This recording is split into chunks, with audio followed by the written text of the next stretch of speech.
Hi children, good morning everybody. Welcome to our YouTube classes my dear children. Children, today that I have written two sentences on the board. Read both the sentences and identify the difference that you found in these sentences my dear children. I will help you. The first sentence, Tippu fought like a lion in the battlefield. The second one is, Tippu was lion in the battlefield. I repeat again children. See, Tippu fought like a lion in the battlefield in the first sentence. Whereas in the second one, Tippu was lion in the battlefield. Got it? Can you identify any differences in these two sentences, children? Are these sentences are same in meaning? Are these sentences are conveying the same meaning? No. Though they looks alike or same, but the meaning that they are conveying is entirely different. Am I right? See, let us go again to the first sentence. What does the first sentence says as? Tippu fought like a lion in the battlefield. Got it? So, what is the line conveying us, children? This line is conveying the meaning like, so, Tippu fought like a lion means here that he is fighting like a lion, in the sense that we are comparing Tippu to some other thing that is called lion. Am I right? Here Tippu fought like a lion. The word like is telling us that we are comparing Tippu with a lion. Am I right? Am I right, children? Very good. See here. In a sense, one thing is comparing with another. Got it? Or one thing is acting as another. Am I right, children? Tippu is acting as a lion in this sentence. Got it, my dear children? Yes. So, here we can see the comparison between Tippu and lion. Do you observe the comparison, children? Do you see the comparison? Very good. So, these type of sentences are called in English literature or in grammar called very good, children, simile.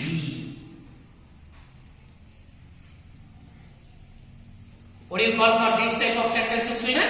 Simile. Then what is simile?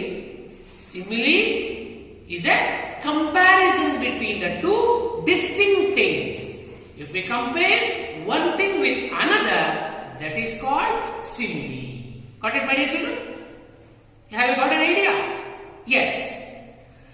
So I will give some more examples related to simile, children. Let us go for the second sentence now. See here. Yeah, the first sentence that we has come to know that in this sentence that Tippu is compared with a lion. That means one thing is compared with another. That okay, in the sense where one thing acts as another, that is called simile. Okay, in English grammar that we call these such type of literary lines, children. Okay, this type of literary lines are called simile. Okay.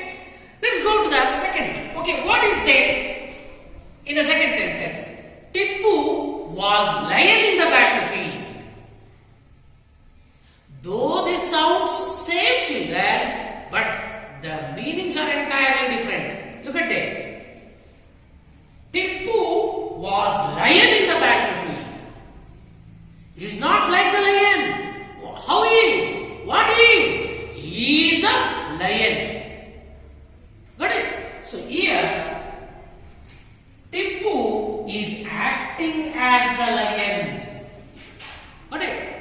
here that we see the comparison to that, but we are observing that Tipu is acting as another. One thing is acting as another. Got it, children? So, Tipu is acting as the lion in this sentence. What meaning that we can get for this sentence? See here, Tipu was lion in the battlefield. Tipu ಯುದ್ಧರಂಗದಲ್ಲಿ ಸಿಂಹನೇ. Am I right? ಇದು ಅದೇ. Correct? So, these type of literary lines are called in English grammar as metaphor. Very good. What do you call for this? What do you say for these type of literary lines, children? Very good. Got it? Metaphor. See, my dear children, here. I will say it again, children. I repeat again. Where there is a comparison between the two distinct things, such type of literary lines or grammar lines or grammar area is called simile. Where one thing acts as another, such type of literary lines are called metaphor. Got it? Yes. I will give some more examples here. Okay. Before that, so what do we call these type of literary items in English, children? Very good. We call or we say these type of literary lines in English as figures of speech. What do you say for these type of lines, my dear children? Very good.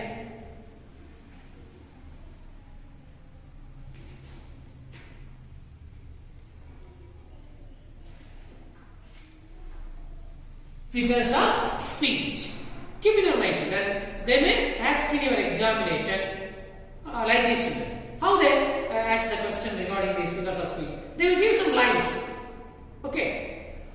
By reading those lines, that we have to identify whether it is simile or metaphor.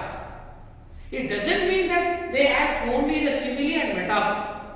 Okay. There are so many figures of speech in it. Apart from simile and metaphor, that we can see personification, irony, wit, conceit, alliteration, synecdoche, like this, that we have a list, children. But for the high school children, they have prescribed only simile, metaphor, personification, and irony. What it means?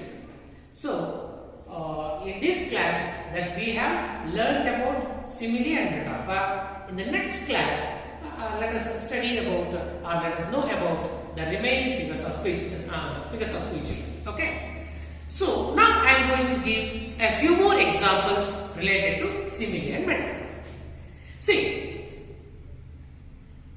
listen carefully, children, and you have to tell me whether this line is simile or metaphor. S.P. Balasubramaniam is the nightingale of India.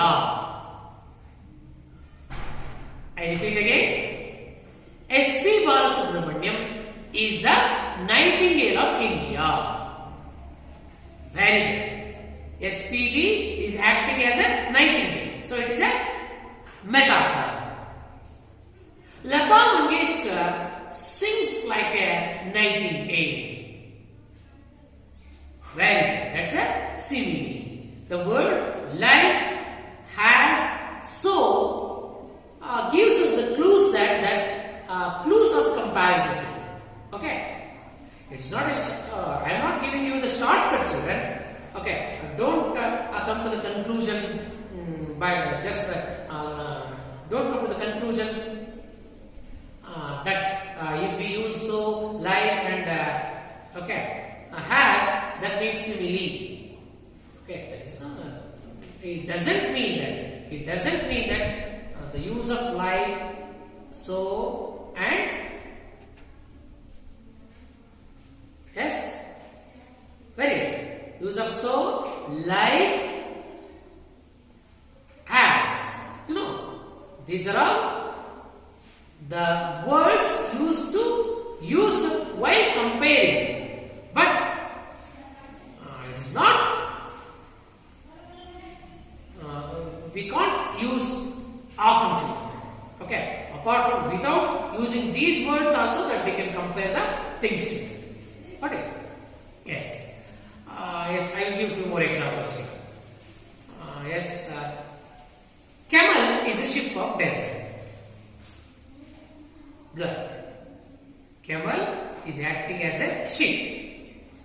Alright. That's a metaphor.